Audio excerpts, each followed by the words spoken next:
जय हिंद साथियों, आप सभी को मेरा नमस्कार। अगर आप भी एसएससी सीजीएल 2026 की तैयारी कर रहे हैं तो एक छोटा सा वीडियो आप लोगों के लिए बहुत महत्वपूर्ण होने वाला है। इस छोटे से वीडियो में मैं आप लोगों को बताने वाला हूं मैथ्स के पोर्शन को लेकर कि मैथ्स में आपको क्या क्या पढ़ना है, कैसे कैसे पढ़ना है, क्या स्ट्रेटजी होनी चाहिए, कौन कौन से टॉपिक अपने को पढ़ने हैं। तो ये छोटा सा वीडियो होने वाला है मैथ्स का कंप्लीट सिलेबस। तो ध्यान से मेरी बात को समझते जाइएगा।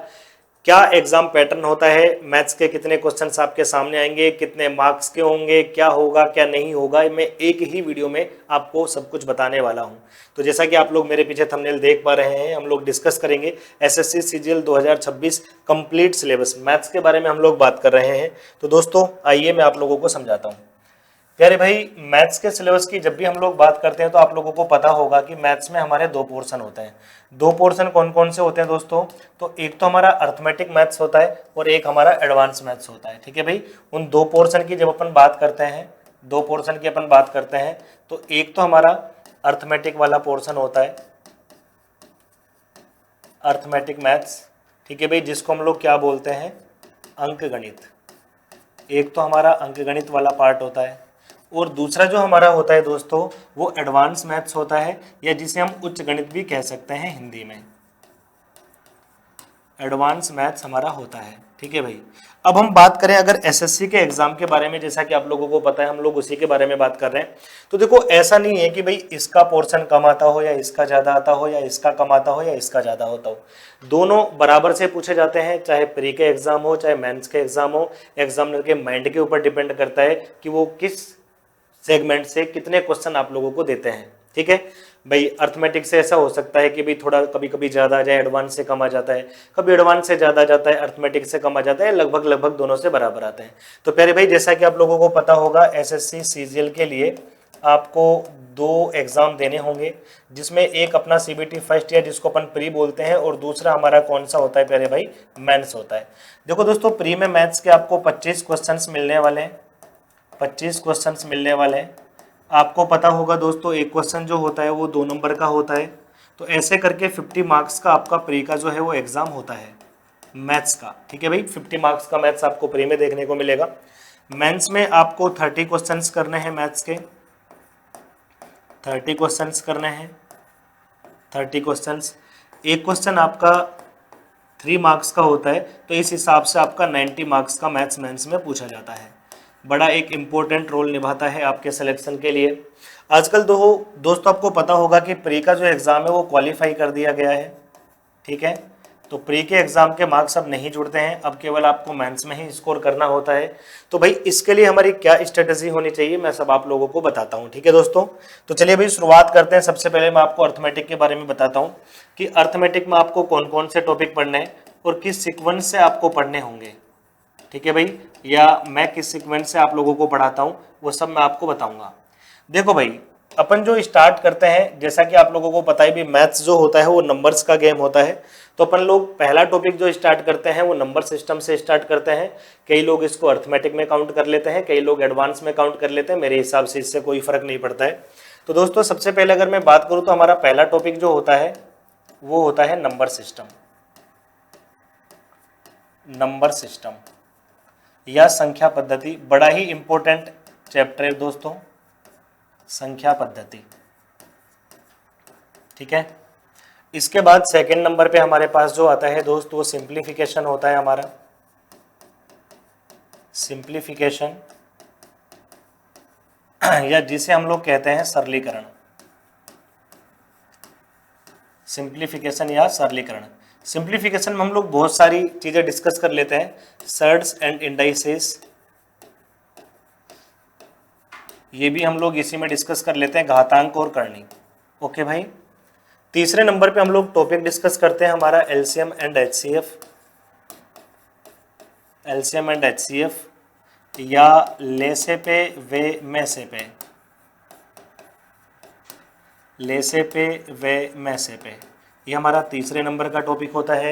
ये तीनों के तीनों टॉपिक जो होते हैं ना दोस्तों, ये नंबर्स वाले टॉपिक है, तो ये एक ही यूनिट में मैं काउंट करता हूँ। ठीक है भाई, इसके बाद हम लोग आगे बढ़ेंगे, इसके बाद हम आगे बढ़ रहे हैं। अगला यूनिट जो हमारा होने वाला है, जो सबसे इंपॉर्टेंट होता है अर्थमेटिक में, वो है हमारा दोस्तों परसेंटेज। परसेंटेज से हम लोग स्टार्ट करेंगे अगले यूनिट को, प्रतिशत। इसके बाद हम परसेंटेज के पार्ट्स डिस्कस करते हुए चलेंगे, जैसे भाई प्रॉफिट एंड लॉस हो गया, प्रॉफिट एंड लॉस या लाभ और हानि, लाभ और हानि, ठीक है भाई। या इसी का एक पार्ट हो गया जिसको हम लोग अलग से डिस्कस करते हैं, डिस्काउंट या बट्टा या छूट, डिस्काउंट वाला पार्ट हमारा हो गया। इसके साथ हम लोग आगे बढ़ेंगे तो दोस्तों सिंपल इंटरेस्ट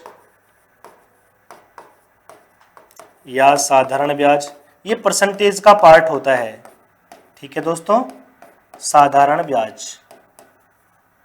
या हम आगे अगर बढ़ते हैं नेक्स्ट तो अपने पास आता है कंपाउंड इंटरेस्ट, कंपाउंड इंटरेस्ट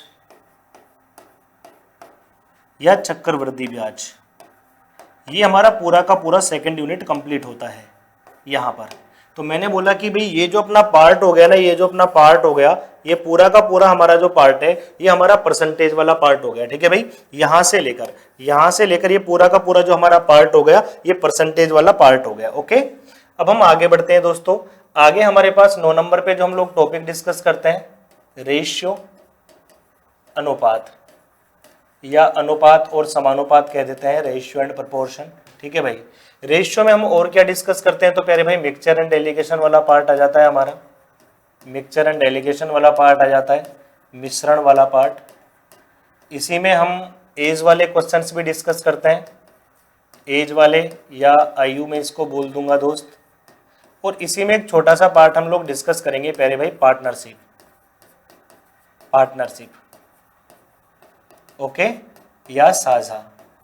तो ये जो हमारा यूनिट है मेरे भाई ये अपना अगला यूनिट हो जाता है। इस हिसाब से हमें डिस्कस करना होता है, सारा का सारा रेशियो का पार्ट होता है हमारा, ओके।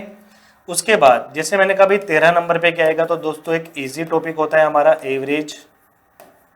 अभी हम अर्थमेटिक के टॉपिक की बात कर रहे हैं, ओके। जैसे हमारा औसत हो गया। 14 नंबर पे अगर बात करूँ तो फिर से इजी टॉपिक हमारे सामने आ जाता है, टाइम एंड वर्क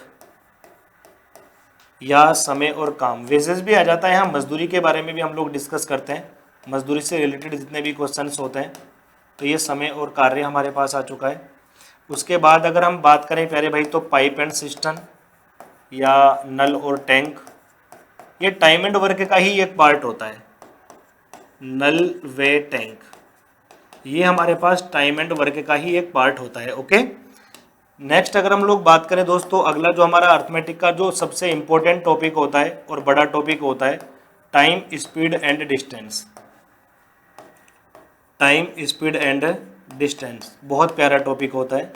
इसका एक मैराथन का कंप्लीट वीडियो भी मैंने आप लोगों को अपलोड किया हुआ है यूट्यूब पे। इसी में हम लोग डिस्कस करते हैं हमारा ट्रेन वाला पार्ट, ट्रेन यानी रेलगाड़ी, ठीक है मेरे दोस्त। इसको हम लोग बोल देते हैं समय, चाल और दूरी, समय, चाल वे दूरी, ओके।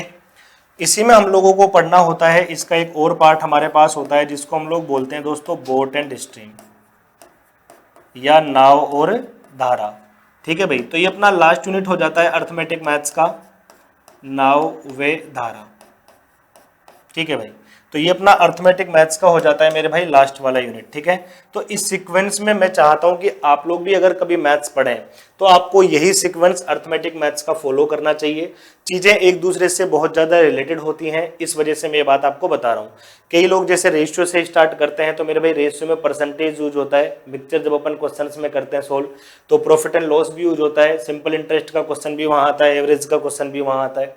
तो कई चीजें होती हैं ऐसी है ना। तो सबसे पहले मेरा मानना है कि आप लोग इस सीक्वेंस में पढ़ना शुरू करें अगर आप अर्थमेटिक मैथ्स को पढ़ रहे हैं, ठीक है मेरे भाई। इसके अलावा हम लोग बात करते हैं प्यारे भाई एडवांस मैथ्स की। उससे पहले आप लोगों के लिए एक जरूरी इन्फॉर्मेशन मैं देना चाहूंगा दोस्तों, एसएससी सीजीएल का फाउंडेशन बैच अपन लोग लाइव फ्रॉम स्टूडियो स्टार्ट करने जा रहे हैं। जो बैच बिल्कुल जीरो से हीरो होने वाला है। ठीक है मेरे भाई, जीरो टू हीरो लेवल का बैच होगा with test series, with unlimited doubts. आप कितने भी डाउट्स वगैरह सब चीजें आप लोग डिस्कस कर सकते हो। ये हमारा बैच जो स्टार्ट हो रहा है वो 12 फरवरी 2026 को स्टार्ट हो रहा है, 12 फेब से स्टार्ट हो रहा है। इसका जो प्राइस रहने वाला है वो 1800 रहने वाला है। साथ में मैं आप लोगों को बताना चाहूंगा, अगर आप कूपन कोड अप्लाई करते हो SSC 10 तो दोस्तों आप लोगों के लिए 10% का एक्स्ट्रा डिस्काउंट भी यहाँ पे मिलने वाला है। आप लोगों के लिए एक जरूरी इंफॉर्मेशन ये भी है कि SSC और रेलवे की अगर आप ऑफलाइन तैयारी करना चाहते हैं उत्कर्ष परिवार के साथ, तो जयपुर में एक महा सेमिनार होने जा रहा है। इसमें आपके प्रिय कुमार गौरव सर आ रहे हैं और वो आप लोगों के सफलता की रणनीति, तनाव मुक्त जीवन व एक सफल अभ्यर्थी की विशेषताओं पर विस्तार से चर्चा भी करेंगे। और यहाँ पर सैकड़ों सिलेक्टेड स्टूडेंट भी आपके सामने बैठे होंगे जिनसे आप लोग अपनी सफलता के गुर सीख सकते हैं कि भाई कैसे अपन फर्स्ट अटेम्प्ट में ही एग्जाम को क्लियर कर सकते हैं, क्या क्या हमें करना चाहिए और क्या क्या हमें नहीं करना चाहिए, है ना, what dos and don't dos.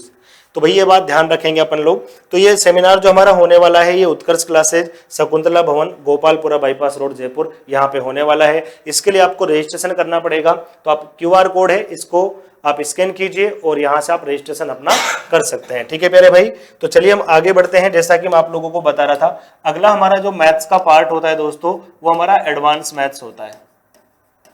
अगला हमारा एडवांस मैथ्स होता है। Advance maths is very very important. भाई क्या होता है कि ज़्यादातर स्टूडेंट्स हमारे ऐसे होते हैं जो ग्रामीण परिवेश से भी संबंध रखते हैं या फिर चाहे वो शहरी से भी हो, तो भी मतलब एडवांस मैथ्स में कहीं ना कहीं दिक्कत स्टार्टिंग से रही है ना। तो उस चीज़ को आसान बनाने का हमारे पास एक तोड़ है। जब आप लोग किसी भी बैचेज में हम लोगों से पढ़ रहे हो, यूट्यूब पे भी अपनी फ्री क्लासेस चल रही हैं, तो आप लोगों को इस बात का पता लग भी जाएगा कि कैसे जो क्वेश्चन दिखने में इतने बड़े बड़े होते हैं उनको किस तरीके से आसान बनाया जा सकता है। विद इन सेकंड में उन क्वेश्चंस का सोल्यूशन निकाला जा सकता है। तो एडवांस मैथ्स की अगर बात करें प्यारे भाई, तो सबसे पहले हम लोग बात करेंगे जो ईजी टॉपिक हमारा होता है। देखो सारे ईजी होते हैं। अब कुछ बच्चे कहेंगे सर ट्रिग्नोमेट्री कहाँ ईजी होता है? भाई होता है। ओके, त्रिकोणमिति के बारे में हम लोग बात करेंगे। त्रिकोणमिति एक ईजी टॉपिक होता है। इजी कब कैसे होगा वो हम आपको बताएंगे। ठीक है भाई, इसी का एक सेकंड पार्ट होता है हाइट एंड डिस्टेंस, ऊंचाई और दूरी। इससे रिलेटेड क्वेश्चन भी आप लोगों से यहाँ पे पूछा जाता है। हाइट एंड डिस्टेंस, ऊंचाई व दूरी। ओके दोस्तों, तीसरे नंबर पे हम लोग बात करेंगे एलजेब्रा। एलजेब्रा या बीजगणित जो हमारा होने वाला है। ठीक है, एलजेब्रा में हम बहुत सारी बातें सीखेंगे, है ना। इसी में आ जाएगा अपना क्वाड्रेटिक इक्वेशन वगैरह, पॉलिनोमियल्स वगैरह, लीनियर इक्वेशंस वगैरह, वो सब भी हम यहीं पे बात करेंगे। ओके, चौथे नंबर पे अगर हम बात करें प्यारे भाई, देखो मेंसुरेशन और ज्योमेट्री एक दूसरे से रिलेटेड होते हैं, इनको हम लोग साथ पढ़ेंगे। मेंसुरेशन, क्षेत्रमिति या एरिया एंड वॉल्यूम भी इसको हम लोग बोल सकते हैं, मेंसुरेशन या क्षेत्रमिति। या फिर देखो पांचवें नंबर पे हमारे पास आ जाएगा ज्योमेट्री। ओके, ज्योमेट्री यानी ज्यामिति, बहुत ही बड़ा टॉपिक है। हर एक चीज को सिद्ध करके, प्रूफ करके आप लोगों के सामने पेश किया जाएगा कि ऐसा होता है तो क्यों होता है, ये थ्योरम बनी यहाँ पे तो ये बनी तो कैसे बनी, कहाँ से आई, कैसे नहीं आई, सब कुछ आप लोगों को दोस्तों यहाँ पे बताया जाएगा। ओके, 6 नंबर पे अगर हम लोग बात करें तो हमारे पास कोऑर्डिनेट ज्योमेट्री आता है। मैंने यूट्यूब पे भी पढ़ाया है, बिल्कुल बेसिक से, आप क्लासेस देख सकते हैं, मजा आ जाएगा आप लोगों को, मैं वादा करता हूँ आप लोगों से। कोऑर्डिनेट ज्योमेट्री या निर्देशांक ज्यामिति जिसे हम लोग कहते हैं। ठीक है भाई, निर्देशांक ज्यामिति, ये एडवांस मैथ के ये मेन टॉपिक होते हैं दोस्तों। ठीक है, इसके अलावा जो हम लोगों को पढ़ना होता है वो क्या पढ़ना होता है, देखो ध्यान दे लो भाई। एक अपने पास आता है DI वाला पार्ट, डाटा इंटरप्रिटेशन या आंकड़ों का विश्लेषण। डाटा इंटरप्रिटेशन, आंकड़ों का विश्लेषण या DI, इसको आप सभी लोग जानते ही होंगे। क्वेश्चन आते हैं तो भाई 3-4 क्वेश्चन एक साथ आ जाते हैं। एक अपने पास स्टैटिक्स वाला पार्ट आ जाता है दोस्तों, या सांख्यिकी जिसको हम लोग कहते हैं, सांख्यिकी। स्टैटिक्स में हम हर बात की जानकारी लेंगे, है ना, mean, median, mode, mean deviation और वेरिएंस हो गया, कोफिशिएंट ऑफ वेरिएंस हो गया, कोफिशिएंट ऑफ मीन डेविएशन हो गया। वो सारी चीजें जो रेलवे के एग्जाम में भी पूछी जाती रही हैं और अब नए SSC में लास्ट ईयर से टॉपिक जुड़ गया है, तो सारी चीजें हम लोग यहाँ पे बिल्कुल बेसिक से डिस्कस करेंगे, हर चीज के बारे में। माध्य, माध्य का बहुलक, माध्य विचलन, मानक विचलन, प्रसरण, विसरण, विचरण गुणांक, प्रसरण गुणांक, माध्य विचलन गुणांक, सब चीज आप लोगों को यहाँ पे पढ़ाई जाएगी। ओके, 9 नंबर पे दोस्तों अगर हम लोग बात करें तो आपको पता है भाई प्रोबेबिलिटी आती है, और प्रोबेबिलिटी में हमको पढ़ना होता है प्रोबेबिलिटी। ये भी हमारा लास्ट ईयर से ही जुड़ा है दोस्तों, प्रायिकता। प्रायिकता जब हम पढ़ेंगे तो कंपलसरी है कि परमुटेशन एंड कॉम्बिनेशन आपको पढ़ना पड़ेगा, ठीक है भाई। परमुटेशन एंड कॉम्बिनेशन, ये आप लोगों को पढ़ना पड़ेगा। क्रमचय तथा संचय, क्रमचय तथा संचय। तो दोस्तों ये रहने वाला है हमारा सीक्वेंस, हम जो मैथ्स आप लोगों को सिखाएंगे। एडवांस इस प्रकार से आप लोगों की चलने वाली है प्यारे भाइयों, और अर्थमेटिक इस प्रकार से आपकी चलने वाली है। तो आई होप सीजीएल के सिलेबस के रिगार्डिंग अगर किसी का भी कोई डाउट था जो मैथ्स से संबंधित था तो वो दूर हो चुका होगा इस छोटे से वीडियो के माध्यम से। तो आप सभी लोगों के लिए ऑल द बेस्ट, अपनी तैयारी आप लोग जारी रखिए, और इस बार एक मतलब अपनी जो सपने वाली पोस्ट है ना, जो आपका सपना है कि मुझे ये बनना है, उसे हासिल करिए, और हमारी दुआएं आप लोगों के हमेशा साथ हैं। इस वीडियो को भी आप लोग ज़्यादा से ज़्यादा लाइक करें और अपने सभी साथियों के साथ शेयर भी करें। Thank you so much.